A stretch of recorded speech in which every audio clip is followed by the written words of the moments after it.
Bonjour et bienvenue à l'émission Le Musée m'amuse. Alors l'émission d'aujourd'hui va voir comment en fait le musée se fait administrer. Pour ce faire, on est en compagnie de monsieur Mike Finney qui est le président actuel du conseil d'administration du musée. Bonjour Mike. Bonjour Geneviève. Alors, on va parler aujourd'hui du rôle du conseil d'administration dans un musée. Donc, on va vraiment dresser un portrait global du conseil d'administration actuel et aussi d'autres conseils d'administration qui ont déjà été au musée. Alors, premièrement, j'aimerais savoir, Mike, quelle est la date de fondation du musée?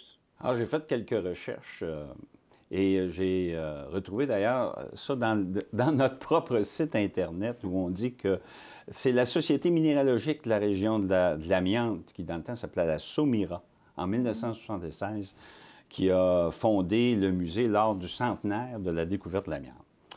Alors, le musée a été d'abord installé, chose que je ne savais pas, au Centre culturel de Black Lake.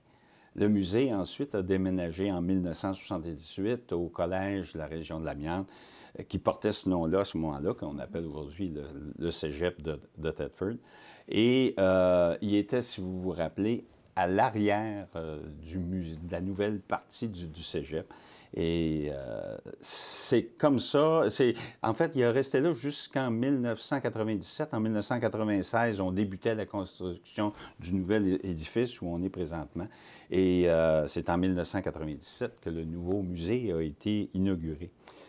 Ce qui est important de savoir aussi sur le musée, même si on en fait un bref historique, c'est que maintenant, le musée, depuis un certain nombre d'années, est reconnu par le ministère de la Culture et des Communications du Québec et est accrédité, puis il est reconnu aussi par Patrimoine Canada et d'autres organismes. C'est important parce que, en fait, un musée, c'est une institution patrimoniale. Et on ne peut pas... Bon, tu peux bien avoir une collection de salières et décider une bonne journée d'ouvrir dans ta maison le musée de la salière. Mais c'est ton patrimoine à toi et tu ne seras jamais accrédité par le ministère de la Culture. Parce que... Mais si on était dans une région dont le patrimoine a fait en sorte que il y a eu des gens qui ont fait des salières pendant des années. Alors là, c'est une autre histoire et on pourrait être accrédité pour avoir un musée de la salière. Alors, c'est comme ça que les musées sont accrédités et nous sommes accrédités à cause de notre vocation minéralogique et minière. Qu'est-ce que font les membres du conseil d'administration? On sait qu'il y a plusieurs personnes. Quel est le rôle de chaque personne? Oui, moi, ce que je tiens à souligner, c'est que contrairement à ce que les gens pensent, dans un CA, c'est pas le président, c'est pas le vice-président, c'est pas le trésorier, c'est pas le secrétaire qui sont les personnes les plus importantes. C'est les membres du CA. C'est les membres du CA qui ont le pouvoir de nommer d'abord ces gens-là. Puis ce sont eux qui votent et qui appuient les résolutions. Alors, même s'il y a un exécutif qui est formé du président, du vice-président, du secrétaire et du trésorier, c'est important de comprendre ça, que ce sont les membres du CA d'abord qui sont importants. Puis ça, c'est vrai, c'est pas juste vrai au musée minéralogique, c'est vrai dans toute organisation démocratique. C'est même vrai au niveau municipal. Tu sais, les échevins, l'ensemble des échevins, théoriquement, est plus importante que le maire en soi, parce que c'est eux qui décident si un maire était élu et qu'il y a seulement lui qui pense une chose et que les autres échevins pensent les autres différemment, mais le maire ne pourrait pas changer ça. Alors, c'est important. Et c'est la même chose au niveau du musée et c'est la même chose dans n'importe quel CA. Donc, le maire, autant que le président du conseil d'administration n'a pas droit de veto sur des décisions du CA. Non, il n'y a pas le droit de veto, mais au niveau du maire, je ne veux pas m'embarquer là-dedans parce que je ne connais pas suffisamment la réglementation à ce niveau-là. Mais le président n'a pas le droit de veto, effectivement. Il aurait le droit de voter si, nous sommes 11, un chiffre impair, et s'il y avait 5 contre 5, le président, à ce moment-là, pourrait trancher.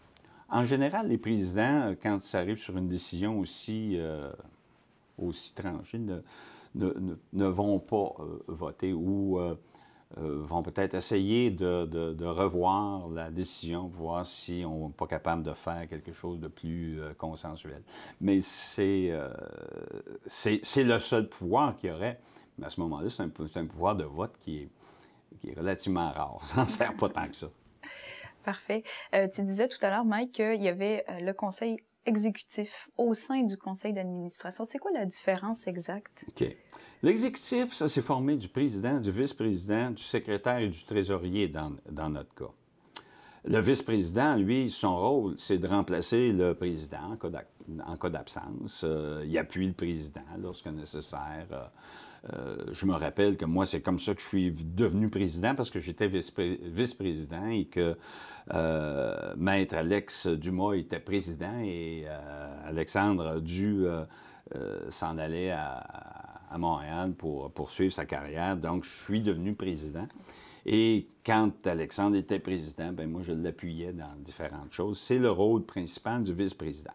Le secrétaire, bien, il est le gardien des minutes du CA. Il prend en note nos délibérations. Au musée, bien, puisque nous avons l'appui de permanent, le secrétaire dactylographie pas les notes. C'est la secrétaire du musée qui va le faire. Il ne faut pas confondre le rôle d'un secrétaire d'un CA par rapport au rôle d'une secrétaire de l'organisme qui n'est pas la même chose. Et l'importance du secrétaire est de plus en plus importante parce que quand on tombe maintenant dans les vérifications comptables, c'est rendu que nos comptables vérifient tous nos minutes pour savoir si, effectivement, est-ce qu'on a bien appuyé le budget. Et ça, les règles se resserrent d'année en année. Ça a commencé avec le scandale de Enron aux États-Unis. Et depuis ce temps-là, les comptables commencent à être plus touchés sur ça. Et ils vont vérifier tout ce qui se passe dans nos résolutions. Et donc, de là, l'importance du secrétaire. Le trésorier, c'est aussi le gardien des finances. Hein? Mais encore une fois, puisqu'au musée, on a des permanents, c'est pas lui qui fait les chèques. Il va les signer avec deux autres personnes, c'est-à-dire généralement, c'est 2 signatures sur 3. Dans notre cas, c'est le directeur et le trésorier ou le président. Donc, on est 3, mais ça prend 2 signatures toujours. Alors, donc, ça, c'est le rôle du trésorier. Puis le président, mais lui, son rôle principal, c'est de présider les débats du CA, de les animer parfois. Dans les réunions. Dans les réunions du conseil d'administration. C'est aussi de représenter, de faire le beau, comme je dis, de représenter le CA de temps en temps, de mettre mon habit de président. Puis c'est un peu ça le rôle. C'est aussi quelqu'un qui va travailler en lien beaucoup avec le directeur général. Mais encore une fois, le directeur général et le président, ensemble, ne peuvent pas prendre de décision. D'abord, c'est possible, mais il faudrait qu'ils les fassent ratifier à chaque fois par le CA et ça devient un peu lourd. Par contre, ici, il faut faire attention parce que nous, on n'a pas un exécutif, on n'a pas donné de rôle précis à l'exécutif. Il y a des organisations où on va donner à l'exécutif des rôles plus larges. Une organisation qui aura un très gros CA ou une société qui aura un très gros CA et dont le CA se réunit 3 fois par année, par exemple, 3 ou 4 fois par année, va donner des pouvoirs à son exécutif qui vont prendre des décisions sur... Ils vont se réunir plus souvent. Plus souvent, ils vont prendre des décisions qui feront ratifier par le CA par la suite. Ce n'est pas notre cas. Nous, on est un CA de 11 personnes. On se réunit entre 10 et... jamais 12 fois parce qu'on prend au moins un mois de vacances par année, c'est-à-dire un mois où on n'a pas de réunion. Mais c'est généralement 10 ou 11 fois par année.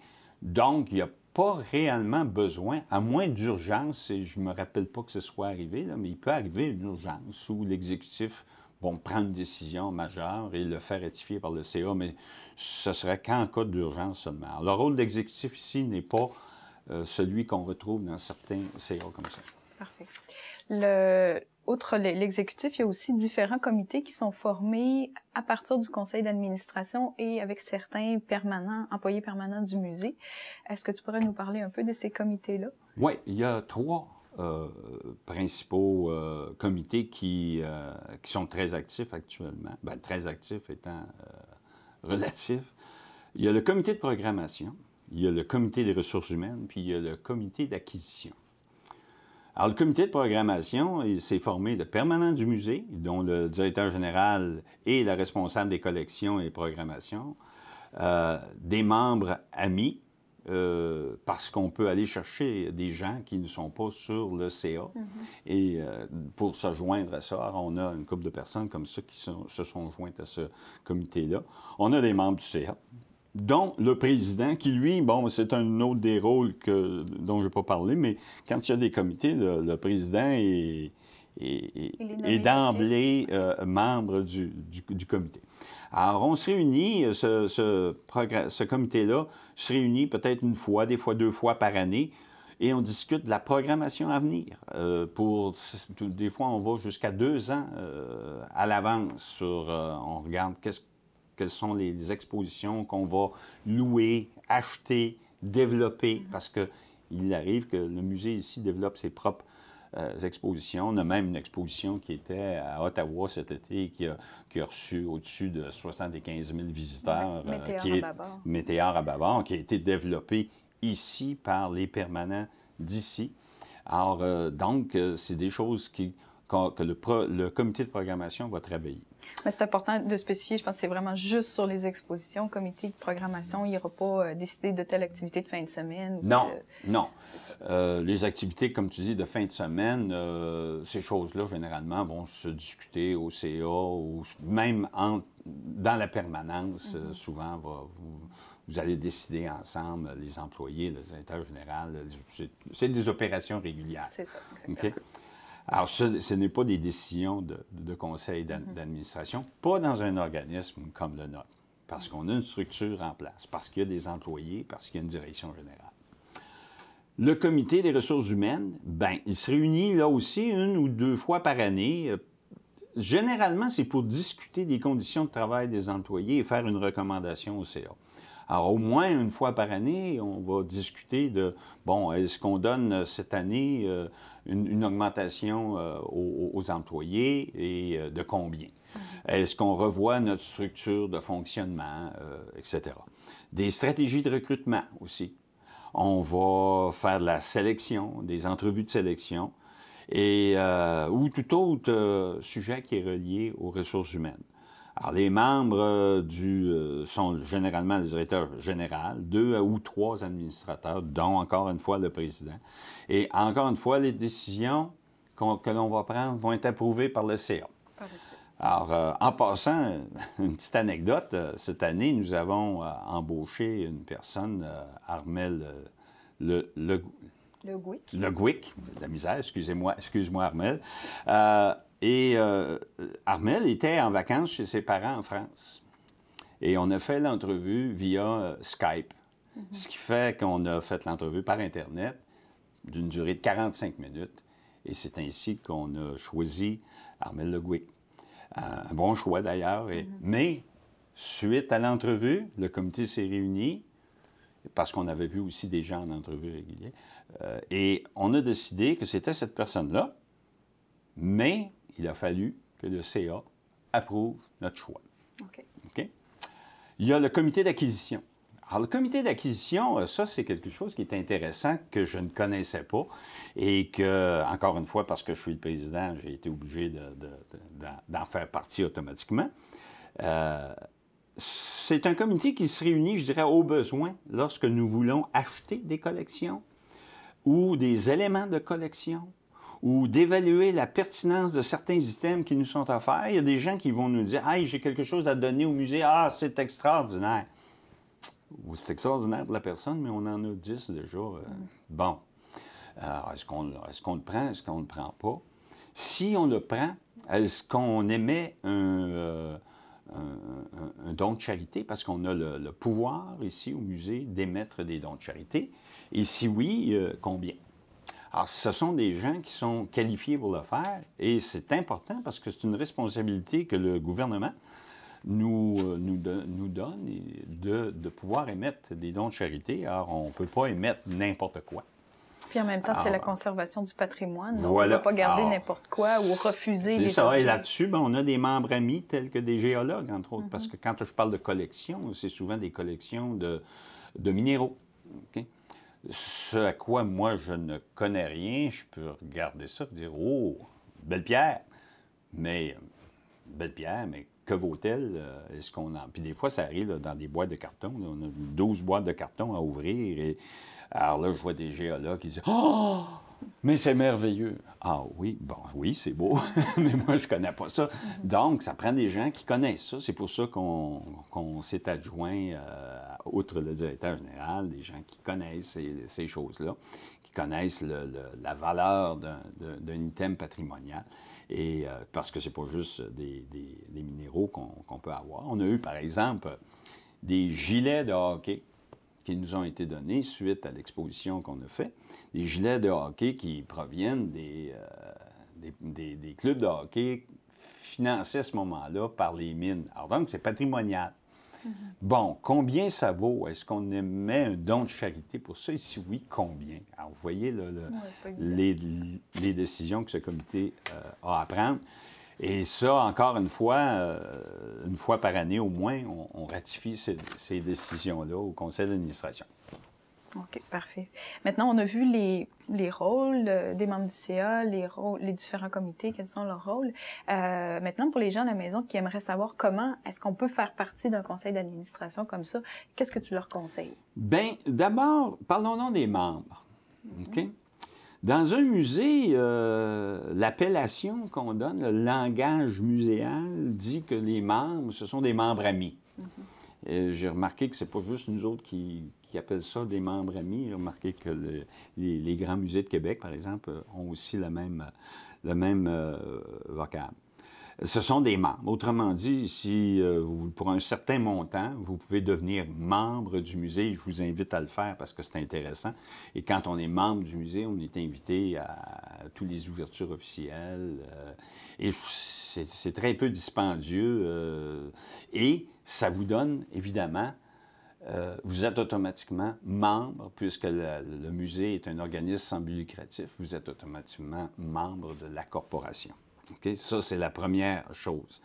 Et il y a, puisqu'il y a 11 postes d'administrateurs, et des 11 postes d'administrateurs, il y en a qui sont réservés, par exemple, à la MRC, par exemple, à la ville de Thetford Mines, et il y a un poste au moins au mouvement coopératif. Et c'est comme ça que moi, j'ai été délégué par la Caisse des Jardins de Thetford pour représenter le mouvement coopératif dans son ensemble. Et je suis membre du CA comme ça. Et donc, ces gens-là se réunissent lors d'une assemblée générale annuelle. Ils sont convoqués. D'ailleurs, cette année, on a fait quelque chose d'intéressant. On a fait une assemblée générale avec un peu plus d'activité pour rendre les choses intéressantes.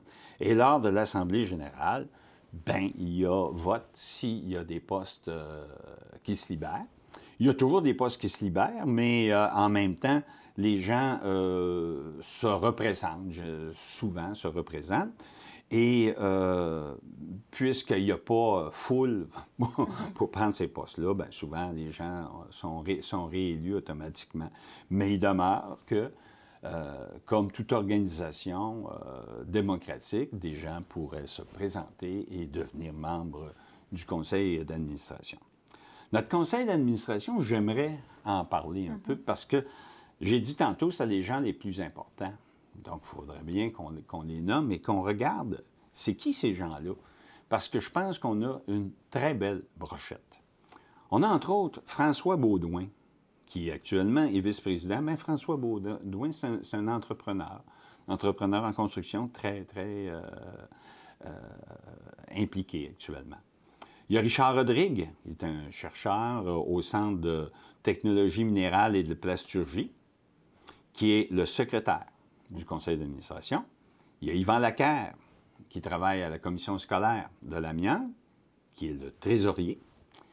Et les autres, donc ça, avec moi, ce sont les membres de l'exécutif qu'on a parlé tantôt. Et les autres membres du CA, c'est Jacques Côté, qui provient du Cégep, Maître Claudia Chabot, qui est avocate, Renaud Lamontagne, qui est directeur des services et loisirs de la culture de la ville. Okay? Donc, Ginette Lessard, qui est une retraitée de l'enseignement et qui a été présidente ici pendant plusieurs années, qui est une mine de renseignements, elle nous ramène toujours au basic.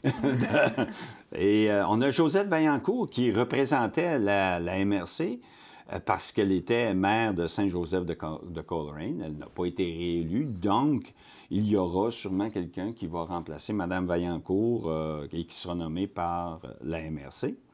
Il y a Michel Vallée, excuse-moi Michel. Michel Vallée, qui est ingénieur chez Lame Chrysotile.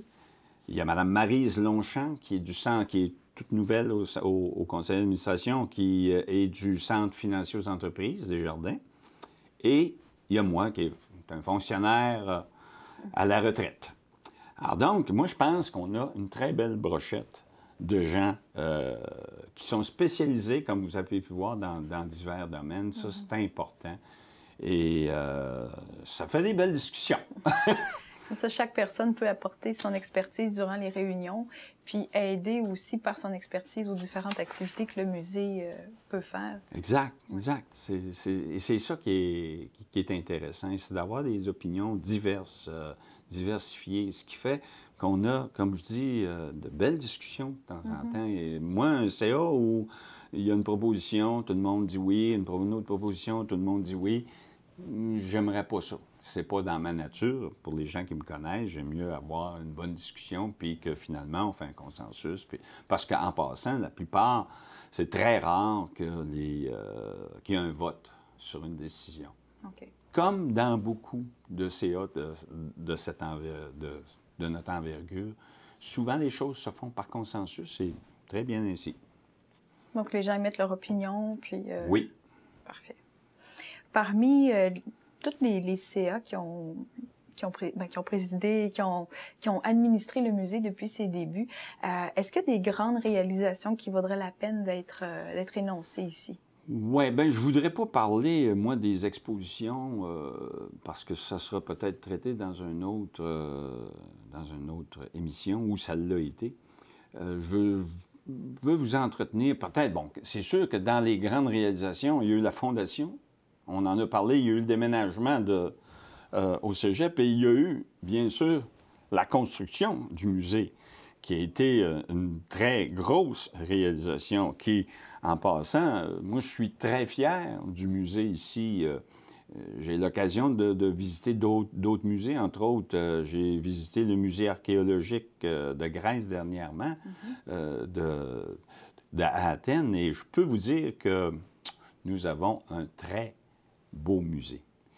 Et actuellement, là, dans les réalisations, c'est qu'on vient de terminer une campagne de financement où nous avons atteint notre objectif de base. Et cet objectif de base-là va nous permettre, là actuellement, on a un projet d'agrandissement. Pour l'instant, on parle d'un auditorium d'à peu près 100 places, ou un peu plus. Et on a aussi le renouvellement de notre exposition permanente qui a 12 ans. Alors, on sait qu'une exposition permanente, généralement, ça devrait durer une dizaine d'années. Nous, ça fait 12 ans, on est dû pour ça. Et quand on change une exposition permanente, on parle d'1 demi-million ou à peu près. Donc, c'est beaucoup d'argent. Et ce sont les grosses réalisations vers lesquelles, là, actuellement, on s'en va. Donc, on peut dire que dans ce qui a été fait jusqu'à date, c'est vraiment la construction de la nouvelle bâtisse, parce que c'est pas juste la construction, hein, c'est toute la recherche de financement qui vient avec ça. Et non seulement ça, quand on parle de la première exposition permanente, il a fallu faire des recherches et faire cette exposition permanente. Je n'étais pas là, je n'en suis pas responsable. C'est important de comprendre aussi pour les gens à la maison que faire une exposition, c'est pas juste de présenter un objet, il faut aussi raconter l'histoire de cet objet-là pour que ça devienne intéressant. Donc, bon, la construction du musée, de sa nouvelle exposition, la fondation qui nous a permis d'aller chercher des sous pour les projets futurs. Donc, c'est de belles réalisations du CA. Donc, on en est bien content. Est-ce qu'il y a autre chose, quelque chose qu'on n'aurait pas parlé que tu aimerais dire à propos du CA? Non, pas vraiment. On a fait pas mal on a dû faire le tour. Juste pour répondre à ta question tout à l'heure, les expositions que l'on a vues, des expositions temporaires qui sont venues au musée depuis de nombreuses années, ça fera le sujet d'une autre émission. Donc, on ne pourra pas parler de toutes les expositions parce qu'il y en a 3 à 4 par année, sans compter en plus les expositions de peintres, les expositions que l'on présente plus dans le hall, pas nécessairement dans l'exposition temporaire. Donc, ça nous ferait beaucoup trop d'expositions à parler, mais certaines, on pourra faire le tour. J'ai un petit point à ajouter, c'est que moi, quand on m'a nommé président, j'ai dit, moi, mon objectif, et ça, je vous le dis à vous qui regardez, c'est que les gens de la région viennent nous visiter. Et le musée, là, c'est une place fort intéressante. D'ailleurs, les enfants, il y a plein d'enfants. On a un milieu scolaire qui vient régulièrement. Et les enfants n'en reviennent pas. Donc, si les enfants aiment ça, généralement, c'est parce que c'est bon. Et on vous invite à être membre du musée aussi, comme vous dites, pour un prix relativement restreint. Ça vaut la peine. Oui, ça vaut la peine. Puis, il faut que les gens de la région viennent. C'est très important. Oui, exactement, parce que c'est leur musée à eux, voilà. C'est leur patrimoine. Oui, c'est votre musée. Donc, ça vaut la peine de venir. Vous l'avez payé avec vos taxes. Et d'autres sources, évidemment, mais ça vaut vraiment la peine. C'est un tarif annuel. Ça donne le droit à venir visiter des expositions en tout temps, gratuitement, étant donné qu'ils ont déjà payé leur membership. Et en plus, les membres sont invités à toutes les ouvertures officielles des expositions. Donc, ça vaut vraiment la peine de venir voir comment ces expositions-là sont présentées au musée, parce que souvent, lors des ouvertures, c'est de ça qu'on va parler. Donc, le musée qui a fabriqué l'exposition va venir parler. Donc, ça va être plein de belles choses à apprendre. Alors, ça vaut la peine pour les gens de faire ce mouvement-là. Vous avez juste à venir au musée pour prendre des informations. Alors, merci beaucoup, Mike, d'être venu nous voir aujourd'hui. Merci, Geneviève, qui, en passant, est la meilleure employée en tourisme de Chaudière-Appalaches. Merci, Mike. C'était Geneviève Claveroy pour l'émission Le Musée m'amuse.